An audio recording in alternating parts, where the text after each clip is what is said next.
नमस्कार, इस खास बुलेटिन में आपका स्वागत है। मैं हूं रुचि शर्मा। इन्फ्लेशन और फेडरल रिजर्व पर अधिक संकेतों के आगे अनिश्चितता के बीच बिटकॉइन $70,000 के प्रमुख स्तर को बनाए रखने में कामयाब होने के साथ वर्चुअल डिजिटल एसेट काफी हद तक नकारात्मक की ओर बढ़ रहे हैं। विश्लेषकों ने कहा कि इस हफ्ते के अंत में प्रमुख इन्फ्लेशन के आंकड़े जारी होने और साथ ही टॉप फेडरल अधिकारियों के संबोधन तक ब्रॉडर मार्केट्स एक होल्डिंग पैटर्न में बने रहेंगे। मार्केट कैपिटलाइजेशन के हिसाब से सबसे बड़ी क्रिप्टो करेंसी को शॉर्ट कवरिंग से फायदा हुआ है। उचित समय पर बिटकॉइन में करीब 12% की बढ़ोतरी हुई।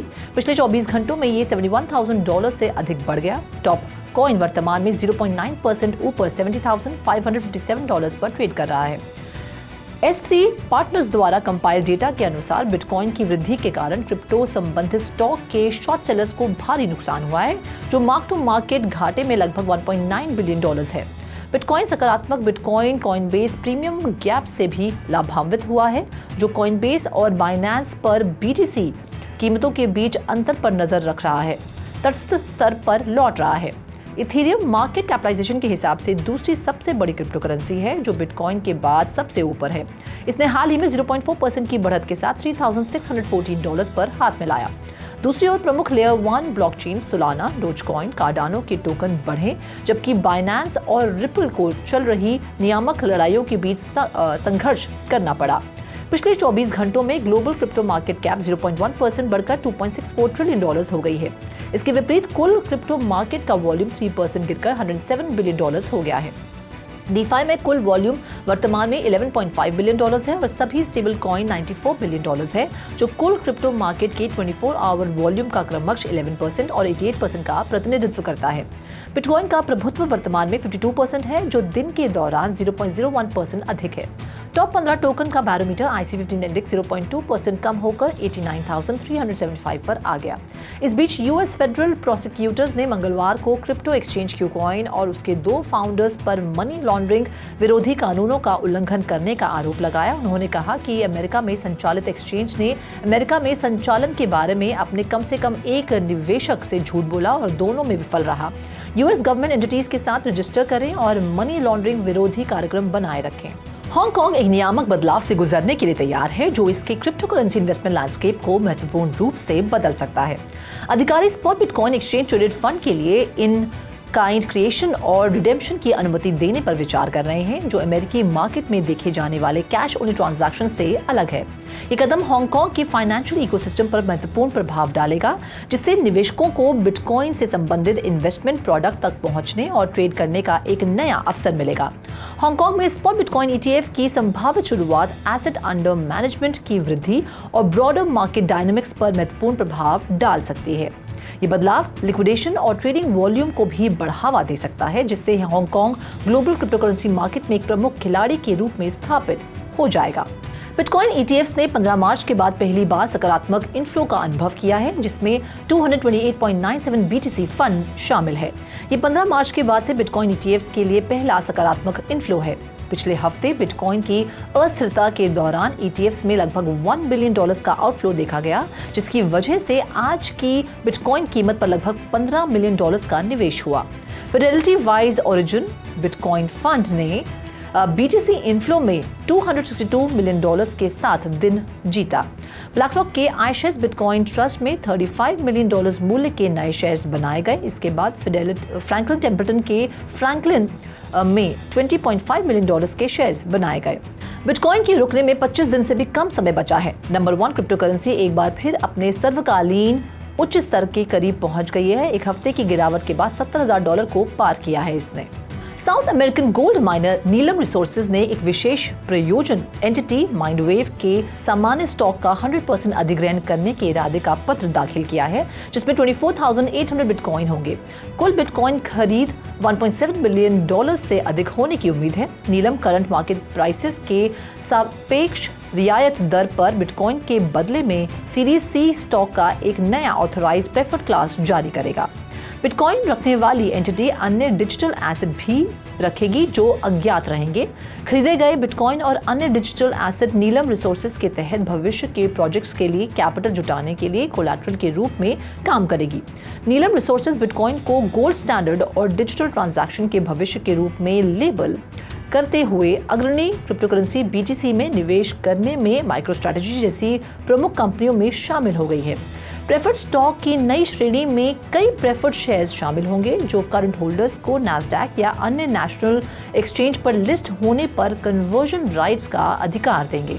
Digital asset management firm Galaxy digital ने 2023 में $296 मिलियन की नेट इनकम दर्ज की, जो 2022 में $1 बिलियन के नेट लॉस से उल्लेखनीय वृद्धि है। कंपनी का एसेट अंडर मैनेजमेंट 2023 में $1.7 बिलियन से बढ़कर $5.1 बिलियन हो गया और 2024 के पहले 2 महीनों में लगभग दुगना होकर फरवरी के अंत तक $10.1 बिलियन तक पहुंच गया। फाउंडर और CEO माइक नोवोग्राट्स ने 2023 की चौथी तिमाही के लिए नेट इनकम में 421% की वृद्धि दर्ज की, जबकि फर्म ने क्वार्टर 4 के लिए माइनिंग रेवेन्यू में $18.7 मिलियन की वृद्धि दर्ज की, जो 31% की वृद्धि है। कंपनी ने पूरे साल 2023 के लिए $8,000 से कम की एवरेज मार्जिनल कॉस्ट पर अपने प्रोप्राइटरी माइनिंग ऑपरेशन से 1077 बिटकॉइन माइन किए। गैलेक्सी डिजिटल की तिमाही आय रिपोर्ट से पता चलता है कि उसने पहले ही कर पूर्व आय में लगभग $300 मिलियन कमा लिए हैं, जो मुख्य रूप से डिजिटल एसेट की कीमतों में वृद्धि और इसके ऑपरेटिंग बिजनेस में वृद्धि से प्रेरित है। Crypto as a service infrastructure platform Zero Hash का लक्ष्य अपनी डच और पॉलिश सहायक कंपनियों के रजिस्ट्रेशन अप्रूवल्स के बाद यूरोपीय संघ के माइका रेजीम के तहत एक डिजिटल एसेट लाइसेंस प्राप्त करना है। 2017 में स्थापित कंपनी बिजनेस प्लेटफॉर्म को API एंड पॉइंट के माध्यम से डिजिटल संपत्तियों को अपने ग्राहक अनुभव में मूल रूप से एकीकृत करने की अनुमति देती है। जीरो हैश की डच और पॉलिश सहायक कंपनियों को डच सेंट्रल बैंक और पोलैंड के टैक्स एडमिनिस्ट्रेशन चेंबर से वर्चुअल एसेट सर्विसेज प्रोवाइडर के रूप में रजिस्ट्रेशनल अप्रूवल प्राप्त हुआ है। Chief legal officer Stephen Gardner ने मंजूरी की प्रशंसा करते हुए कहा कि ये कंपनी के लिए यूरोपीय संघ में अपने नियामक पदचिह्न का विस्तार करने और आगामी हार्मोनाइज्ड माइका फ्रेमवर्क का लाभ उठाने का एक अवसर था। फिलीपींस में अग्रणी crypto exchange Binance securities and exchange commission के प्रस्तावित प्रतिबंध के कारण नियामक चुनौतियों का सामना कर रहा है। इसके कारण उपयोगकर्ताओं को महत्वपूर्ण छूट पर अपनी होल्डिंग्स को समाप्त करना पड़ा है, विशेष रूप से USDT, जिसकी कीमत बाइनेंस P2P मार्केटप्लेस पर 5% से 7% मार्कडाउन पर लगाई जा रही है। विक्रेता रियायती दरों पर USDT की पेशकश कर रहे हैं क्योंकि वे नियामक दबाव के बीच अपनी सूची को समाप्त करना चाहते हैं। उपयोगकर्ता भारी ऑन चेन शुल्क से भी जूझ रहे हैं। कुछ लेनदेन पर $12 से अधिक शुल्क लग रहा है। विनियामक कार्रवाई ने देश में बाइनेंस के भविष्य पर प्रश्न खड़े कर दिए हैं। उपयोगकर्ताओं को प्लेटफॉर्म की पहुंच और वैधता के बारे में अनिश्चितता का सामना करना पड़ रहा है। बेंगलुरु वाटर बोर्ड ने जल संकट के बीच शहर में बोरवेल्स के प्रबंधन के लिए आर्टिफिशियल इंटेलिजेंस और इंटरनेट ऑफ थिंग्स लागू किया है और इसके साथ ही IoT सेंसर प्रवाह पैटर्न का विश्लेषण करेंगे, मोटर संचालन का नियंत्रण करेंगे और पंपिंग स्तर को ठीक करेंगे। बैंगलोर वाटर सप्लाई और सीवरेज बोर्ड ने सेंट्रल बेंगलुरु के बेंसन टाउन में एक बोरवेल में इन टेक्नोलॉजीज के उपयोग का प्रदर्शन किया। इसी के साथ होटल और रेस्टोरेंट के लिए ग्रीन स्टार चैलेंज कार्यक्रम का उद्देश्य जल संरक्षण करना है। IoT सेंसर प्रवाह पैटर्न का विश्लेषण करेंगे, क्लाउड पर डेटा भेजेंगे और मोटर संचालन को नियंत्रित करेंगे।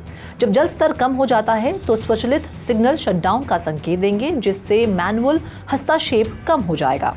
AI4I CPS, IIT खड़गपुर और TCS इयॉन के बीच एक संयुक्त पहल GATE paper DA, CS, EC और EE के माध्यम से आर्टिफिशियल इंटेलिजेंस में MTech कार्यक्रम शुरू कर रहा है।